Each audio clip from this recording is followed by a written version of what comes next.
brought this baby into the world. You planned, you prepared, you organized everything down to the very last detail. The stroller, the hospital bag, you were ready. And now you're at home, or you're probably still in hospital, and everything's crashing down on you. Your body feels completely foreign. Your emotions are all over the place, and nobody told you that this was coming. Or maybe someone told you, but you couldn't imagine it because you've never been in that position before. But don't worry about it, because I'm here and I've got you. Welcome to the 4th trimester. My name's Ada. I'm an osteopath, physical therapist specialized in women's health, pediatrics, and dancers' health. And I'm going to show you what is going on in your body right now and what you can do about it. Let's start with the moment right after you've given birth, because this is where everything begins. The adrenaline high you were riding, it's gone. The endorphins, you're gone too. And suddenly you feel everything. You feel every little movement in bed. You're in pain when you're rolling onto your side, when you're reaching for your water bottle, picking up your baby, all of it. And that's not weakness.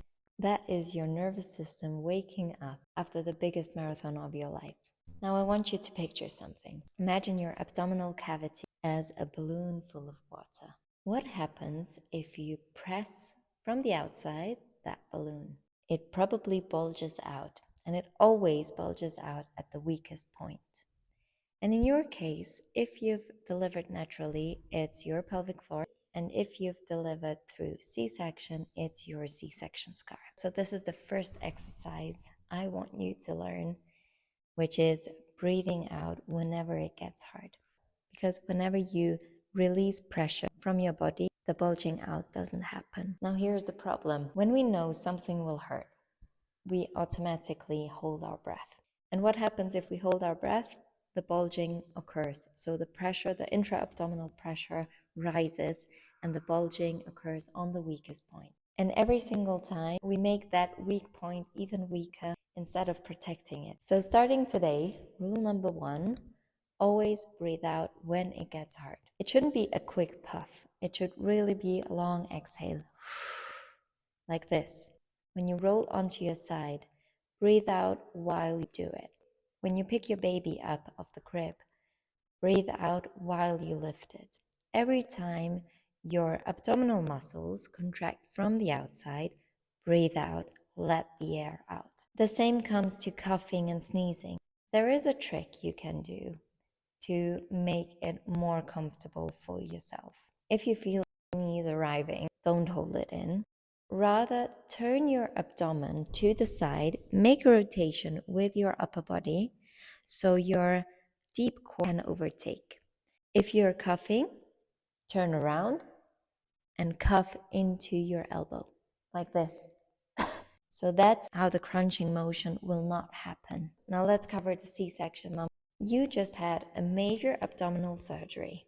7 layers of tissue were cut through, and you're already being handed a baby and expected to function. Everything I talked about right now applies to you too. I'd say even more to you than to the moms that don't have the abdominal scar. The balloon we talked about has a weakened wall, which means pressure distributes even less predictably through your core right now. And your scar, even if you don't feel much on the surface, deep down, a lot is happening and going on. So please make sure that you really get your scar treated. I've noticed that, especially women that had an emergency C-section, these scars are emotionally attached, and they make even more problems than the ones where the C-section was planned. So remember, when you're turning around in bed, when you roll over, if you want to get up, if you want to pick up your baby or pick up your groceries, every time it gets hard, breathe out. And here's one more thing that I really want to cover today, which is the diastasis recti. Almost every single woman has some degree after giving birth. It's the rectus abdominis muscle, which are the six-pack muscles that go parallel down. During pregnancy, as your uterus and your baby are growing, they push apart these muscles. And that's completely normal. That's your body doing exactly what it needs to be doing. But now we need to know how much the separation really is, because it changes how your body functions. And here's how you can check it by yourself. Normally, your midwife or your physical therapist, if you have one coming in after you've given birth, can check it. But if not, doesn't matter. I will show you how you can do it by yourself. So lie on your back with your knees bent, and then you want to lift your head. Don't do a crunch. You really want to just lift your head so you can put your fingers in between your rectus abdominis. You can start at the belly button, which is the area where it separates the most, and then you can see how many fingers fit in between.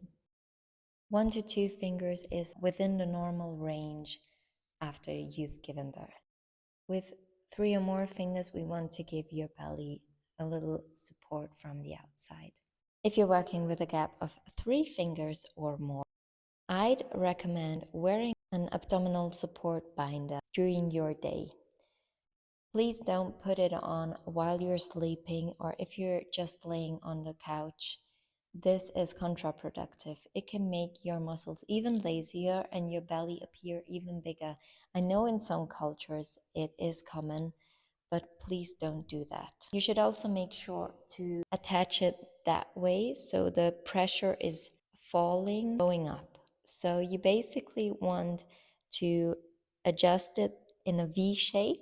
So the most narrow part is around the pubic bone, and the more you go up, the more relaxed it should be. And here's a little tip if you're still in hospital. Just ask them because they often have the binders in stock because you give it to patients after an abdominal surgery. If you're already at home, it doesn't matter. You can also buy it in your local pharmacy or you can get them online.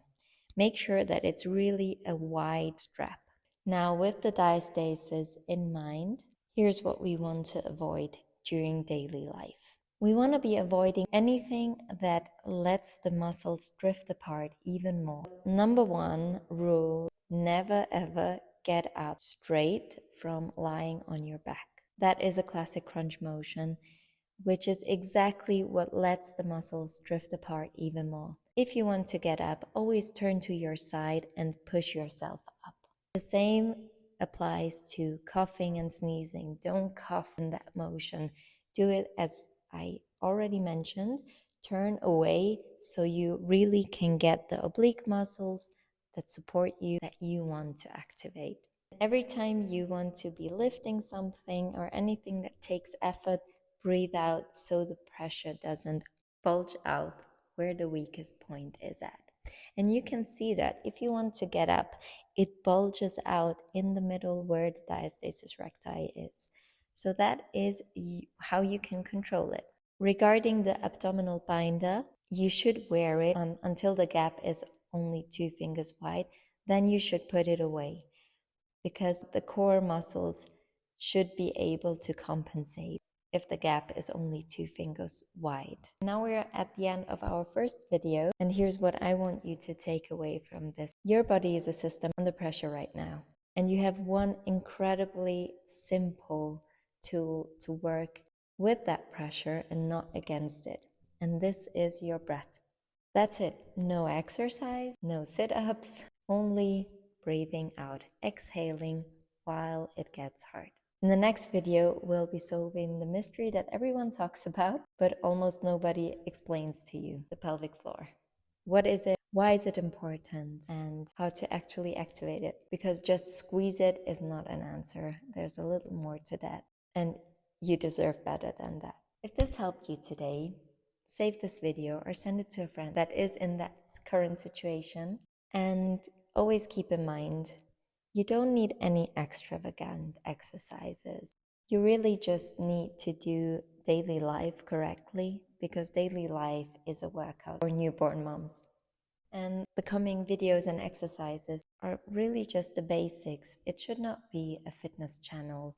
It should really be a recovery channel where you can watch the videos in peace at home and take something from it. And I understand these women get home and then they're like, oh God, I don't remember what the physical therapist told me.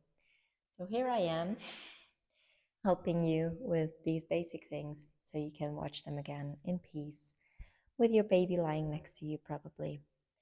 And if you have questions or wishes what I should be covering next, you can always put it in the comments. I read all your comments and I'm very happy for any feedback I can get. I hope this helps someone.